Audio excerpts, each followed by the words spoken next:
How's Arizona treating you so far? Oh, the weather's beautiful. Just a lot of work. Still grinding here. Still grinding. It's not a vacation. People think you're going out to, whether it's Palm Springs or Arizona, you're hanging out at these swank hotels. We're in the hallways most of the day and, waiting and working and up at 6 a.m.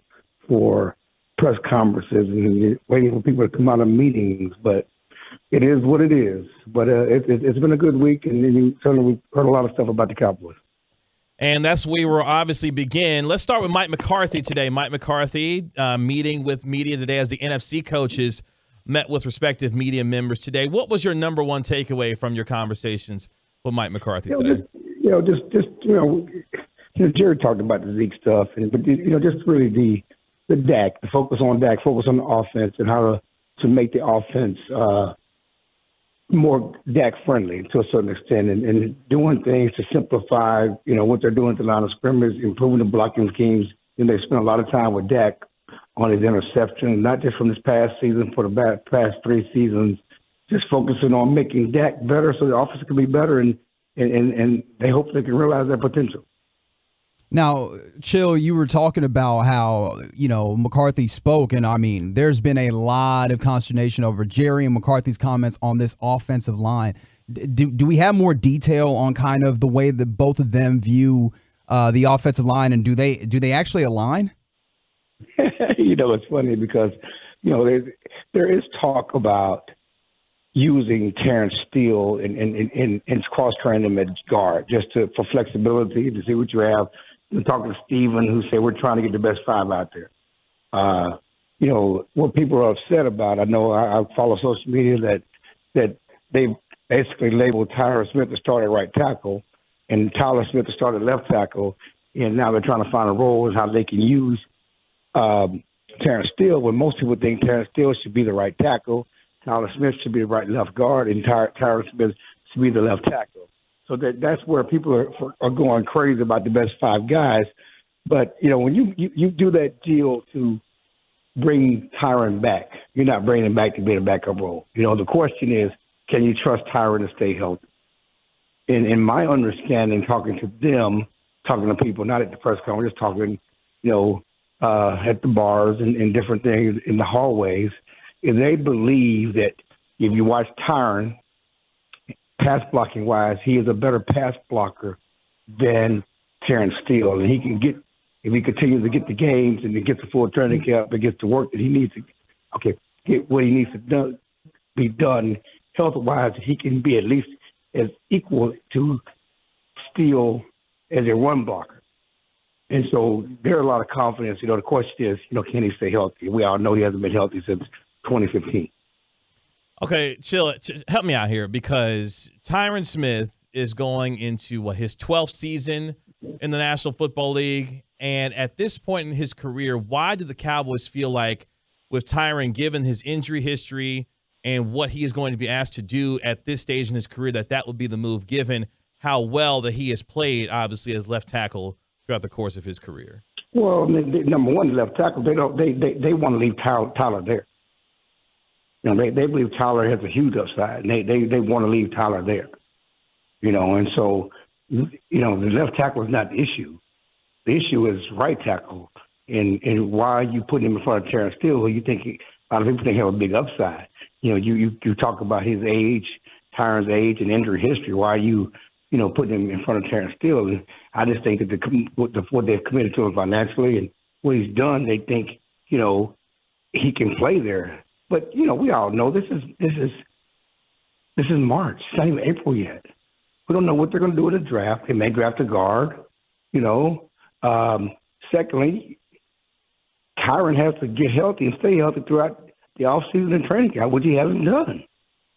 It all might be a moot point. Terrence Steele may still be the right tackle. And, of course, as we talked about, he has to stay healthy for a full season, which he hasn't done since 2015. So we're talking to Clarence Hill of the Fort Worth Star Telegram right here on 105 through the Fan and Chill. Obviously, again, Mike McCarthy talking, got a lot of people going today. We've been trying to get a hold on what that offense might look like. Do we have more clarity on what exactly some of the principles that he's bringing to the table are? No, I mean, we understand he's more of a West Coast guy. then and he's going to bring his West Coast principles and things like that. He's talked about, certainly the old San Francisco 49er offenses, but certainly they'll still continue to do some of the things they've been doing, which has worked and worked well for Dak. But no, the issue is, will he be rushed as a play caller? Do you trust him as a play caller? Hasn't called plays in a while. Is it going to take some time for him to get in the rhythm again? Which is something he's talked about. He's already in the shower and, driving his car, calling plays and thinking of plays and schemes as he's getting so caught up in his offense and revamping his offense philosophically to how they want to do things compared to how they've done things in the past. And so, we'll see how it looks, but, they do like the pieces they have. They certainly likes getting Cooks, what Cook looks like in his offense, be a guy that can stretch the field and open some things up for CeeDee Lamb and some other receivers. Talked about Steven. Steven talked about it, and Jerry certainly talked about it yesterday, that he does some things that Amari Cooper did for them, opening things up for other receivers. Now, you would say, why didn't y'all let Amari Cooper go? Well, that's a whole other question, but they think they finally corrected that mistake and get rid of Amari Cooper with Brandon Cooks. Clarence, I'm interested in the vibe at the league meetings when it comes to the talk around the Cowboys. Obviously, you're in deep talking with Jerry and Steven and Mike McCarthy. What's been the collective, though, talk around the league meetings about what the Cowboys have done so far this offseason? A lot of people like what they've done. The big question again is, what is Mike going to look like as a play caller? Just talking to people, talking to the people in the network, that's what they wonder. What is he going to look like as a play caller? Because his tenure in Green Bay certainly won a Super Bowl. At the end of his tenure, they didn't like the way the Packers offense looked with Mike calling plays.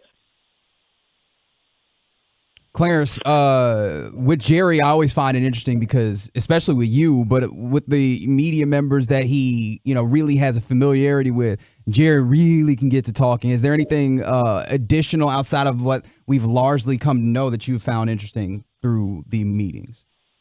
No, I mean, the thing about the Cowboys, there's really not, compared to past years, there's really not any major issues, major hanging storylines. We can drill down the offensive line, but there's no major storyline this year. Everybody's league meetings has been all about the Washington. It's all about Lamar. It's all about Green Bay and the Jets. With you look at the throng at the media table, the throng around. The Cowboys is not the same as the past years because there's so many other issues for people to talk about, and so Jerry's kind of had he just left, and certainly the media attacked him. With a number of cameras to talk about Washington and his feelings on, the sale in Washington. He talked about, certainly that $6 billion that they're putting up, the bidding on, that's a good number. He would love to have it, but it's never going to happen because he's never selling the Cowboys. That would be one fascinating day if there ever came to be. I know it's not going to happen, but obviously, I would just want to hear what the number would be if he ever decided to sell the Cowboys. Yeah, if Washington $6 billion, the Cowboys are getting $10 billion. At minimum, $10 billion for Jerry's Cowboys. Now, obviously, with us now less than a month away from the draft and looking at what other teams have done for you, have you gotten even a little bit more clarity from your perspective about what the Cowboys may be thinking at 26, or is it still a little bit early on based on what your observations have been so far? Well, I mean, I think the best thing the Cowboys done, what they talked about doing is what they've done in free agency, is they allowed themselves to be as pure as possible in the draft. And they don't necessarily have to take a certain position, and what comes to them, they can take the best possible player at any position, so to speak. Obviously not taking a quarterback at 26, but those positions of need, they can take the best possible player. That could be an offensive lineman. Jerry said we could take an offensive lineman there. Certainly we know that could be a running back. That could be a receiver. That could be a cornerback. That could be a tight end, those type of positions. But, they're not honing in on any specific player because, you're kind of at liberty of what people pick in front of you. And so they're open. And because of what they've done in free agency, they don't have to force a need, force a position. They can take the best player at any number of positions at 26. Speaking of some of their best players on this team, I want to get your thoughts on this because I think it's been an underrated subject discussed this offseason. But Trevon Diggs is going into a contract year. Do you think it would be a mistake for the Cowboys not to get a contract done with him this offseason before letting him go into free agency next year? Well, what I understand is that, and this is something that I have gleaned, that they want to get either one of Trevon Diggs or CeeDee Lamb done this offseason. They would like to do that. You take your pick, but they don't want both of them. They want to be able to get one of those two done this offseason. Of course, in addition to possibly doing something with Dak. But as far as those two guys, they would like to get one of Diggs or Lamb done this offseason. Which one would you choose? Probably Lamb. Okay. Why so? I'm interested in this. Why so? Yeah, I mean, because I think that I don't want to put this, I think that the Diggs number could be tricky. Which Diggs are we getting? We getting the Diggs from last year or getting Diggs from this year? Okay. Which one are you paying? I mean, I like the dude that's picking off the football. That's the one I want to pay, the one that's picking off the football. Okay. Which Diggs are you getting? Do you have now? Sorry, to follow along this whole train of thought. Do you have any concerns like that? It might get a little contentious if they do not get Trevon Diggs done sooner rather than later. Oh, I think it could get contentious, but I mean, probably not this year. Maybe next year, but when he's free. But I don't think that there's any issue with Diggs coming to camp and being available for them. Okay. All right. Before I let you go, what's a hot take or a sports take that you want to, let off your chest before we let you get out of here? Some of Lamar Jackson. You want to congratulate Rodney Terry? Like, what's a take you got to get off your chest real quick? Yeah, we'll leave it. I'll leave the Lamar Jackson to Twitter folks. I've said enough on Twitter with these franchises. The Washington wants to stick with Sam Howell, and Atlanta wants to go with Desmond Ridder over Lamar Jackson. But let's congratulate Rodney Terry on a great season, great contract, and being able to continue and live his dream of being a Texas coach.